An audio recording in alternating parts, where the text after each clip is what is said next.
नमस्कार दोस्तों, स्वागत है आप सभी का आपके अपने चैनल अमन प्रयास जीके जिसमें।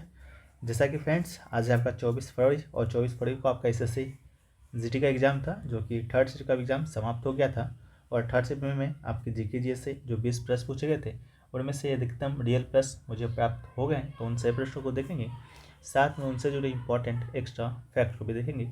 तो चलिए वीडियो को स्टार्ट करते हैं बिना किसी देरी को। तो पहला जो प्रश्न आपसे पूछा गया है कि निम्न में से कौन सा देश है कि 2018 के एशियाई खेलों की मेजबानी करेगा, आपका 2018 के एशियाई खेलों की मेजबानी किया था। तो इसका राइट आंसर आपका हो जाएगा इंडोनेशिया। 2018 का जो एशियाई खेल आपका हुआ था, जैसा कि हमने कल भी बताया है, जब आपका प्रथम कॉमनवेल्थ गेम्स आया था, तो उसी समय हमने आपको बताया था कि 2018 का भी एशियाई खेल इंडोनेशिया में हुआ था। साथ में एशियाई खेल का जो शुभारंभ है वो आपका 1951 में हुआ था, अपना देश भारत में ही खेला गया था। ठीक है, इसके अलावा ये आपका 18वां एशियाई खेल था। 19वां जो एशियाई खेल है आपका, ये आपका हर 4 साल के बाद होता है।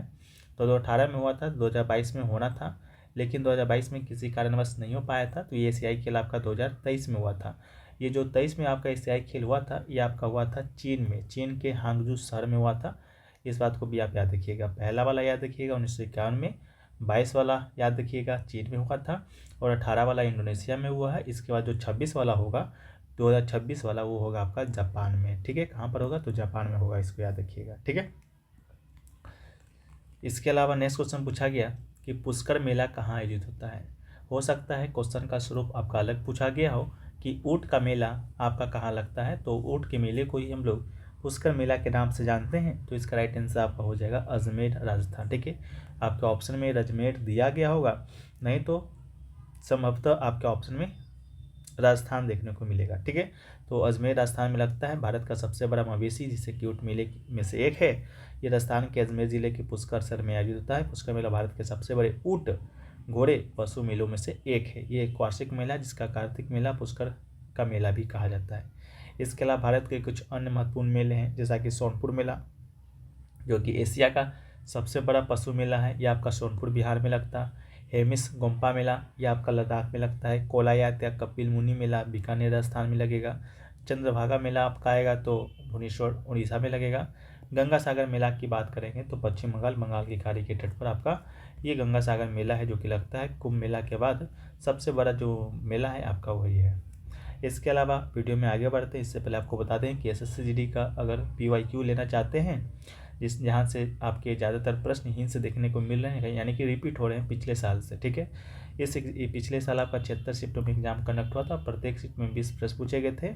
उन 20 प्रश्नों यानी कि 1520 प्रश्नों का PDF है और ई बुक है, जिसको आप प्रिंट भी करा सकते हैं। इन 1520 प्रश्नों के साथ आपके इंपॉर्टेंट एक्स्ट्रा फैक्ट्स पे जिस प्रकार हम वीडियो में चर्चा करते हैं, उस प्रकार आपको यहाँ पर लिखा हुआ मिल जाएगा। ठीक है, इसको खरीदने के लिए व्हाट्सएप नंबर दिया गया है, दोनों व्हाट्सएप नंबर में से किसी एक पर संपर्क कीजिएगा, तो ये PDF आपको दे दिया जाएगा। साथ में आपको लिंक भी डिस्क्रिप्शन में या कॉमेंट सेक्शन में पिन के वहाँ मिल जाएगा, वहाँ से भी क्लिक करके आप इसको परचेस कर सकते हैं। ठीक है, चलिए हम लोग वीडियो में आगे बढ़ते हैं। तो नेक्स्ट क्वेश्चन पूछा गया कि चीन की राजधानी का क्या नाम है। तो चीन की राजधानी की बात करेंगे तो चीन का राजधानी है बीजिंग। बीजिंग इसका आपका राइट आंसर होगा। अपना देश भारत का राजधानी है दिल्ली, उसी प्रकार चीन का राजधानी है दिल्ली। जापान का राजधानी है आपका क्या है? टोक्यो है। ठीक है, इसको भी याद रखिएगा, टोक्यो है।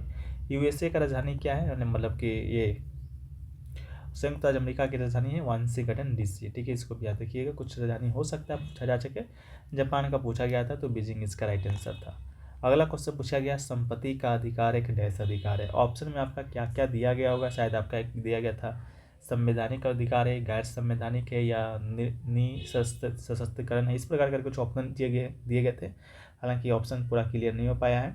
तो देखिए, संपत्ति का अधिकार आप जान लीजिए, एक आपका वर्तमान में कानूनी अधिकार है, पहले आपका मूल अधिकार हुआ करता था। ठीक है, लेकिन आपका 44वां संविधान संशोधन हुआ था 1978 में, उसके द्वारा मौलिक अधिकार की सूची से हटा दिया गया था और इसे भाग 20 के अनुच्छेद A या क के तहत कानूनी अधिकार बना दिया गया था। इसके बाद से जो वर्तमान में मौलिक अधिकार की बात करते हैं, तो वर्तमान में 6 ही मौलिक कर्तव्य हैं, इसको याद रखिएगा। ठीक है, नेक्स्ट क्वेश्चन है कुचिपुड़ी किस स्थान का प्रसिद्ध नृत्य है।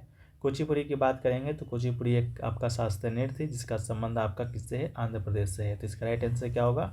आंध्र प्रदेश हो जाएगा। ठीक है, दरअसल आंध्र प्रदेश के कृष्णा जिले में कुचिपुड़ी नाम का गांव है, और वहीं से इस शास्त्रीय नृत्य का नाम है जो कि निकल कर आया है। ठीक है, इसको भी याद रखिएगा, कृष्णा जिला बहुत इंपॉर्टेंट है। अगला है कि भारतीय संविधान अनुच्छेद 168 किससे संबंधित है। तो भारतीय संविधान का जो अनुच्छेद 168 है वो राज्यों के विधानमंडलों के गठन से संबंधित है। ठीक है, राज्यों के विधानमंडलों के गठन से संबंधित है। जिस प्रकार केंद्र में आपका संसद है, संसद का भी आपका अनुच्छेद पूछा जा चुका है, संसद का अनुच्छेद है आपका 79। उसी प्रकार राज्यों में विधानमंडल है, उसका अनुच्छेद हो गया 168। ठीक है, डिलीट करके याद रखिएगा तो आपको ज़्यादा याद रहेगा। इसके बाद जैसे 80, अनुच्छेद 80 आपका है राज्यसभा। ठीक है, अनुच्छेद 80 क्या है आपका, राज्यसभा से संबंधित है। ठीक है, उसी प्रकार आपका जो अनुच्छेद 169 है वो राज्यों में विधान परिषद से संबंधित है। राज्यों में विधान परिषद को हम लोग उच्च सदन के नाम से जानते हैं, केंद्र में हम लोग राज्यसभा को उच्च सदन की ओर नाम से जानते हैं। ठीक है, इसके अलावा अनुच्छेद 81 क्या है, लोकसभा के बारे में। उसी प्रकार आपका अनुच्छेद 170 क्या है, विधानसभा की संरचना के बारे में है। ठीक है, इसको भी याद रखिएगा। बात करते हैं विधानसभाओं के बारे में। ठीक है, विधानसभाओं के बारे में, तो विधानसभा आपके सभी राज्यों में होगा, लेकिन जो विधान परिषद होगा अभी वर्तमान में मात्र 6 ही राज्यों में है। ठीक है, आंध्र प्रदेश में है, तेलंगाना में है, उत्तर प्रदेश में है, बिहार में है, महाराष्ट्र में, कर्नाटक में है। जम्मू कश्मीर में पहले था, लेकिन जब राज था, अब तो वो केंद्र शासित प्रदेश बना हुआ है अभी, तो वहाँ पर अभी नहीं है। मात्र 6 राज्यों को याद रखना है जहाँ पर आपके विधान परिषद है।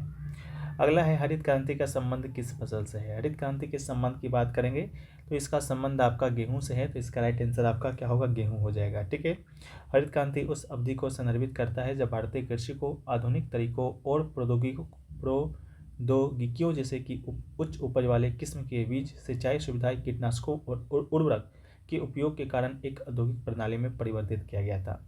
भारत में हरित क्रांति के जनक एम एस स्वामीनाथन जी हैं।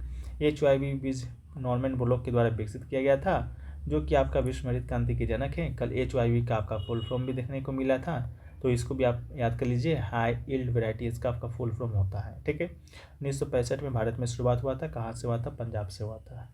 अगला है उस्ताद अमजद अली खां कौन से वाद्य यंत्र बजाते हैं। तो उस्ताद अमजद अली खां की बात करेंगे तो वाद्य यंत्र बजाते हैं सरोद, तो इसका राइट आंसर क्या होगा, सरोद होगा। उस्ताद अलाउद्दीन खां क्या है, एक महान सरोद वादक हैं। 21वां राजीव गांधी सद्भावना पुरस्कार से सम्मानित किया जा चुका है।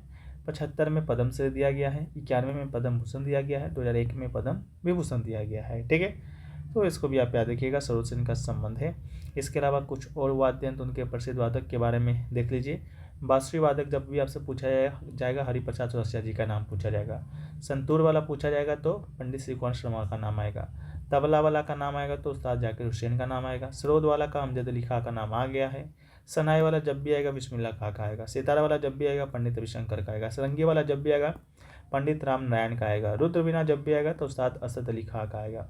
मृदगम से जब भी आएगा तो रावानंद वी राघवन का आएगा। और घाटम से जब भी आएगा तो TH विनय कारम का आएगा। ठीक है, अगला है कि 1983 वर्ल्ड कप का फाइनल मैच कहाँ हुआ था। 1983 का वर्ल्ड कप का फाइनल मैच कहाँ हुआ था, इसके विषय में पहले भी क्वेश्चन पूछे जा चुके थे, वहाँ भी हमने आपको बताया था बहुत अच्छी तरह से कि 1983 का जो फाइनल मैच है आपका इंग्लैंड के लॉर्ड्स में खेला गया था। ठीक है, तो लॉर्ड्स आपके ऑप्शन में दिया गया होगा, यह हो सकता है देश का नाम होगा तो इंग्लैंड हो जाएगा। ठीक है, अगर देश का नाम होता तो क्वेश्चन का स्वरूप आपका यही होता है कि 1983 का वर्ल्ड कप का आयोजन स्थल कौन था, तो इंग्लैंड था। लेकिन फाइनल मैच पूछा गया होगा तो लॉर्ड्स आपका होगा। इसमें क्या हुआ था, 25 जून 1983 को आपका फाइनल मैच हुआ था। किसके किसके बीच हुआ था, भारत और वेस्ट इंडीज़ के बीच हुआ था। वेस्ट इंडीज़ का लगातार ये तीसरा खिताब था, यानी कि इससे पहले 2 क्रिकेट विश्व कप आपका वेस्ट इंडीज जीत चुका था। ठीक है, 1975 में जीता था, 1979 में जीता था, लगातार इसका तीसरा था। अगर जीतता तो तीसरा हो जाता, लेकिन जीत नहीं पाया क्योंकि भारत ने उसको हरा दिया। तो इसका विजेता बना था अपना देश भारत। किसके कप्तानी में, तो कपिल देव जी के कप्तानी में। ठीक है, भारत अब तक 2 क्रिकेट विश्व कप जीत चुका है, एक आपका 1983 में कपिल देव के कप्तानी में, एक आपका 2011 में महेंद्र सिंह धोनी के कप्तानी में। अगला है कि हड़प्पा के लोग तांबा कहाँ से प्राप्त करते थे।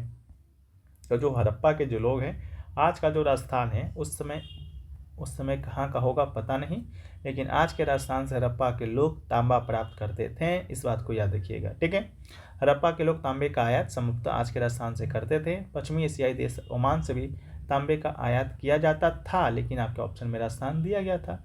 राजस्थान में भी कौन सी जगह, तो खेतरी नामक जगह है। ठीक है, इसके अलावा कांसा बनाने के लिए तांबे के साथ मिलाई जाने वाली धातु टीन आप लोग को मालूम होगा कि हड़प्पा जो सभ्यता है वो आपका क्या था, कांस्य युगीन सभ्यता था। कांस्य आप बनेगा कब, जब टीन और तांबा दोनों एक होगा। तांबा तो ये आसान से ले आता था वहाँ के लोग, लेकिन टीन कहाँ से लाता था, ठीक है। तो टीन की बात करेंगे तो ये लाता था ईरान और अफगानिस्तान से, ठीक है। इसके अलावा सोने का आयात कहाँ से करता, कर्नाटक से करता, KGF आप लोग देखे ही होंगे। इसके अलावा मूल पत्थर का आयात गुजरात से करता, ईरान से करता और अफगानिस्तान से करता, ठीक है।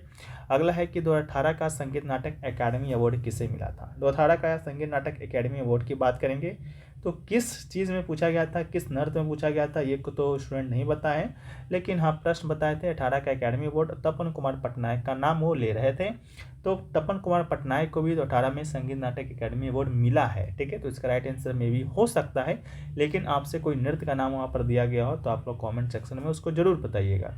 नृत्य के क्षेत्र में हम लोग देखें तो 9 कलाकारों को संगीत नाटक अकादमी पुरस्कार 2018 के लिए चुना गया था, जैसा कि भरतनाट्यम के लिए राधा श्रीधर को चुना गया था, कथक के लिए इसिरा और मौलिक शाह को चुना गया था, मणिपुर के लिए अक्खम लक्ष्मी देवी को चुना गया था, कुचिपुड़ी के लिए पुष्पमूर्ति रामलिंगा शास्त्री को चुना गया था, ओडिसी के लिए स्वरूप सेन को चुना गया, सतरिया के लिए टंकेश्वर हजारिका बोरबयान को चुना गया था, मोहिनीअट्टम के लिए गोपिका वर्मा को चुना गया था, छऊ के लिए तपन कुमार पटनायक को चुना गया था, ठीक है। वहीं भरतनाट्यम के लिए भरतनाट्यम गुरु दीपक मजुमदार को समकालीन नृत्य के लिए चुना गया था, ठीक है। तो ये 9 प्रतिष्ठित कलाकारों को संगीत नाटक अकादमी अवार्ड मिला था, ठीक है। तो हाँ तपन कुमार पटनायक होगा, तो छऊ नृत्य के लिए इनको मिला था। अगला है कि महिला और पुरुष हॉकी के लिए कौन सा मंत्रालय कार्य करता है, तो इसका राइट आंसर युवा कार्य और खेल मंत्रालय इसका राइट आंसर हो जाएगा, जिसके वर्तमान में मंत्री अनुराग ठाकुर जी हैं, ठीक है। अनुराग ठाकुर ही नाम है, ठीक है। तो इसका राइट आंसर आपका युवा एवं खेल मंत्रालय हो जाएगा, ठीक है। तो ये सभी क्वेश्चन आपके आज के थर्ड से पूछे गए थे। आप लोग को वीडियो पसंद आए तो वीडियो को लाइक कर दीजिए, चैनल पर नए चैनल को सब्सक्राइब कर दीजिए। मिलते हैं हम लोग नेक्स्ट वीडियो में, जब तक के लिए जय हिंद, जय भारत, वंदे मातरम।